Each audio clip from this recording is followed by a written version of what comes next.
Hey YouTubers, it's Michelle again. Time for an update. I wanted to start this video with, I'm just going to talk about my gorilla painting and my painting that I did. And I'm going to start with a painting that I did. Hang on one second.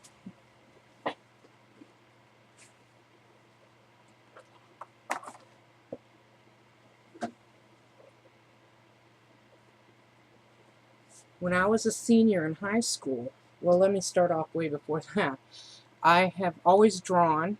All of my life, I've always been an artist. And I drew. I always drew with pens, I always drew with pencils, and in my childhood I used crayons, of course. But I was always drawing.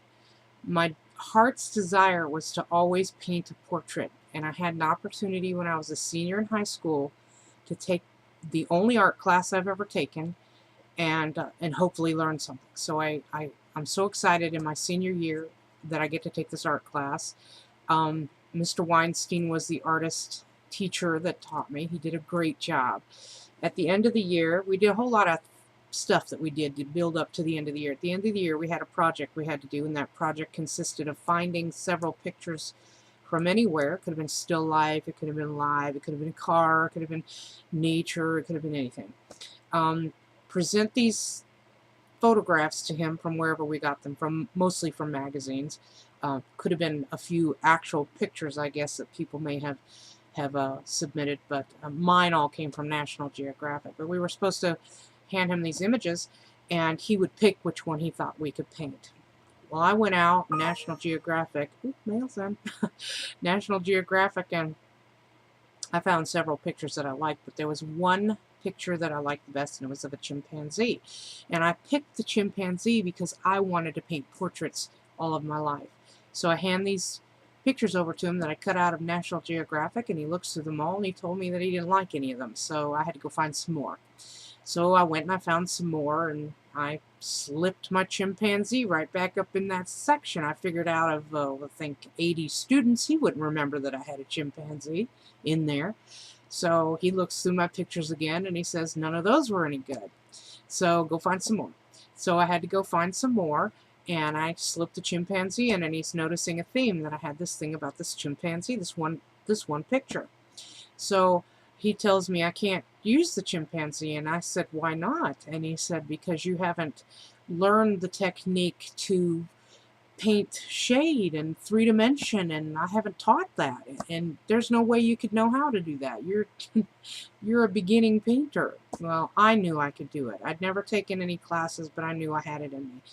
So we fought a little bit. He told me I could go ahead and do this painting under the conditions that every lunch period during that last part of school, which was about 3 months or so, I had to come in and critique my own artwork. I also, if anybody in my class asked for help, I had to assist them in what they were doing. So if they needed something done or an opinion on something, then I had to offer this assistance. I don't remember doing that very much, though. I guess Heavenly Father blessed me in the fact that I didn't have to worry with anybody else. I did a lot of painting in the classroom and critiqued it during lunchtime.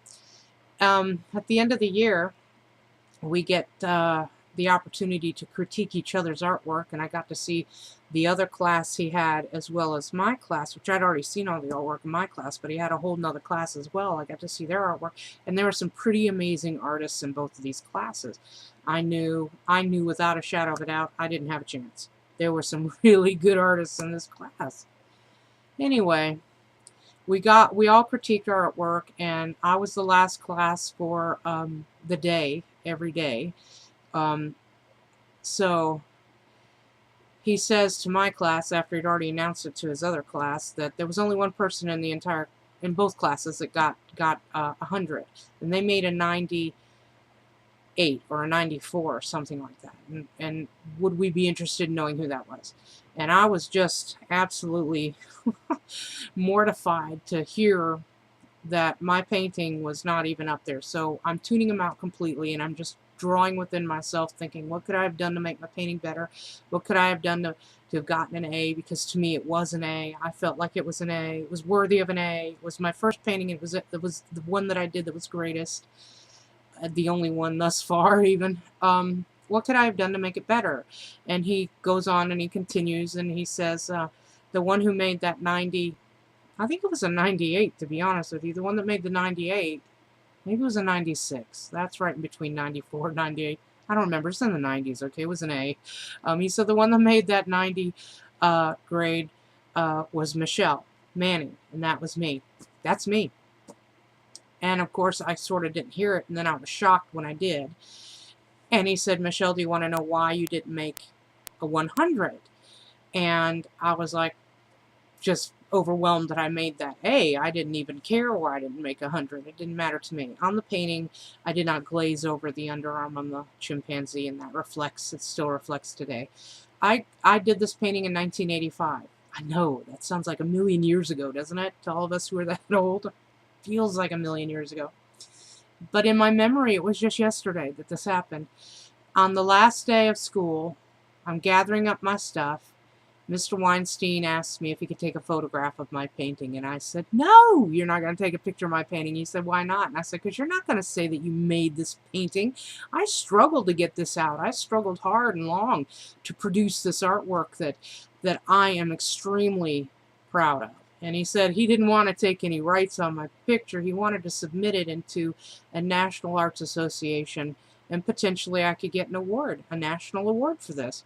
Well, I didn't care about any award. It didn't matter to me.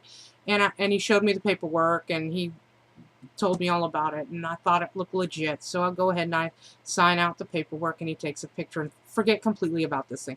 In the middle of the summer in 1985, in my 18th year, I get a notice, and a notification, a letter from this place that says that I was one of the winners of that national award. And it also said that only 10% of the applicants who were ever put into this area of art or area of interest for this national award, and had several different areas, a whole bunch of different areas. Art was only one of them. Only 10% of the applicants who were even put in actually get it, and I was one of those recipients. Another one of my classmates was also a recipient. I got a yearbook for that too. So in 1985, I won a national award for this. I'm going to try to show the whole thing to you. Hang on. I have to look the other way so I can get this up here. This is my monkey painting. There's my signature from when I was still a Manning. In my year that I did him in, I claimed him as a boy monkey. The only reason that I even liked doing the monkey at all was because my mother got me a book on Coco the gorilla. Oh wow, it's doing a close zoom in on my monkey's face. Coco the gorilla is a famous gorilla who was taught sign language. And it absolutely amazed me that Coco could learn sign language. And ever since then, I've had a thing about monkeys. I collect stuffed monkeys, pictures of monkeys, anything monkey. I'm going to try to get a close in of that face so you can see the details. I'm very proud of this painting. It's one of my favorite things ever. If I ever move or anything like that, I make sure you can see here is where that lack of stuff was that he was talking about. Otherwise, it would have made an A. This is one of my favorite paintings ever, or one of my favorite things ever, that if I ever leave the house, I have to make sure I take it with me.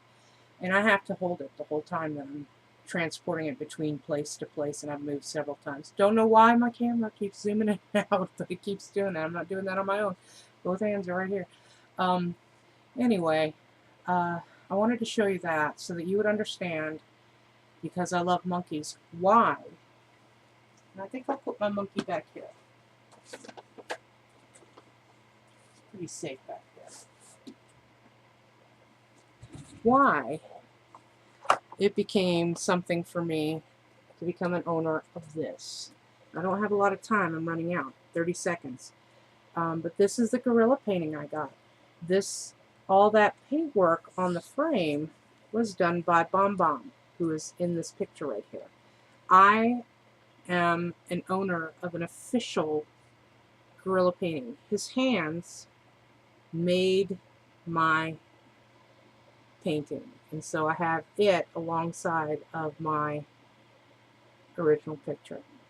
I think that's pretty cool. I wanted to share that with you. So there you go, YouTubers. The story about my monkey and my gorilla painting. Thanks for watching. Bye.